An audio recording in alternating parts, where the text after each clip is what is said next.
ಕರ್ನಾಟಕದ ಜನರಿಗೆ ಸಿಕ್ಕಿದೆ ಗುಡ್ ನ್ಯೂಸ್. ಕೊರೋನಾ ಮೂರನೇ ಅಲೆ ರಾಜ್ಯದಲ್ಲಿ ಇಳಿಕೆಯಾಗ್ತಾ ಇದೆ. ಆಸ್ಪತ್ರೆಯಿಂದಲೂ ಕೂಡ ಡಿಸ್ಚಾರ್ಜ್ ಆಗ್ತಾ ಇರುವಂತಹ ಸೋಂಕಿತರ ಪ್ರಮಾಣ ಈಗ ಜಾಸ್ತಿ ಆಗ್ತಾ ಇದೆ. ಸೊ ಮೂರನೇ ಅಲೆ ಜಾಸ್ತಿ ಆಗತ್ತೆ ಅನ್ನುವಂತಹ ಆತಂಕದ ಮಧ್ಯೆನೇ ಇದೊಂದು ಗುಡ್ ನ್ಯೂಸ್. ಮೂರನೇ ಅಲೆ ರಾಜ್ಯದಲ್ಲಿ ಇಳಿಕೆಯಾಗ್ತಾ ಇದೆ.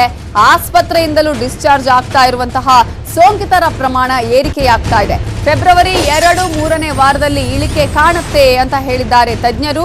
ಜನವರಿ ಅಂತ್ಯದಲ್ಲೇ ಕಡಿಮೆ ಆಗ್ತಾ ಇದೆ ಮೂರನೇ ಅಲೆಯ ಸೋಂಕು. ಸೊ ಬರೀ ಈಗ 5 ದಿನದಲ್ಲಿ 3,03,022 ಜನ ಆಲ್ರೆಡಿ ಡಿಸ್ಚಾರ್ಜ್ ಆಗಿದ್ದಾರೆ.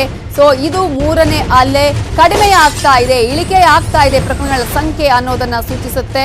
ಈಗಾಗಲೇ ತಜ್ಞರು ಫೆಬ್ರವರಿ 2 ಅಥವಾ 3ನೇ ವಾರದಲ್ಲಿ ಇಳಿಕೆಯಾಗುವಂತಹ ಸಾಧ್ಯತೆ ಇದೆ ಅನ್ನುವಂತಹ ಒಂದು ಮಾಹಿತಿಯನ್ನ ನೀಡಿದ್ರು. ಆದ್ರೆ ಈಗಲೇ ಒಂದೇ ಸಲ ಏರಿಕೆಯಾಗಿ ಈಗ ಇಳಿಕೆ ಆಗ್ತಾ ಇರೋದನ್ನ ಕೂಡ ನಾವು ಗಮನಿಸಬಹುದು. ಜನವರಿ 25ರಂದು 53,093 ಜನ ಡಿಸ್ಚಾರ್ಜ್ ಆದ್ರೆ ಜನವರಿ 26ರಂದು 41,699 ಜನ ಡಿಸ್ಚಾರ್ಜ್ ಆಗಿದ್ದಾರೆ. ಜನವರಿ 27ರಂದು 67,236 ಜನ ಆಸ್ಪತ್ರೆಯಿಂದ ಬಿಡುಗಡೆಯಾಗಿದ್ದಾರೆ. ಜನವರಿ 28ರಂದು 71,092 ಜನ ಡಿಸ್ಚಾರ್ಜ್ ಆದರೆ ಜನವರಿ 29ರಂದು 69,902 ಜನ ಡಿಸ್ಚಾರ್ಜ್ ಆಗಿದ್ದಾರೆ.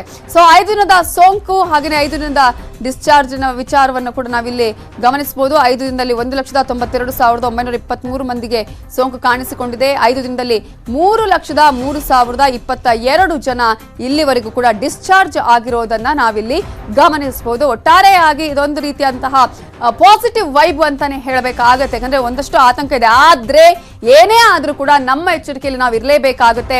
ಮೂರನೇ ಅಲೆ ಕಡಿಮೆ ಆಯ್ತು, ಯಾವುದೇ ರೀತಿಯ ಎಫೆಕ್ಟ್ ಇಲ್ಲ ಅಂತ ಹೇಳಿ ನೀವು ನಿರ್ಲಕ್ಷ್ಯವನ್ನ ಮಾಡೋದಕ್ಕೆ ಹೋಗಬೇಡಿ.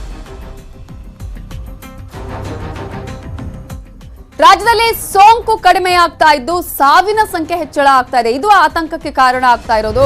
ಕಳೆದ 5 ದಿನಗಳಲ್ಲಿ ಬರೋಬ್ಬರಿ 260 ಮಂದಿ ಸಾವನ್ನಪ್ಪಿದ್ದಾರೆ.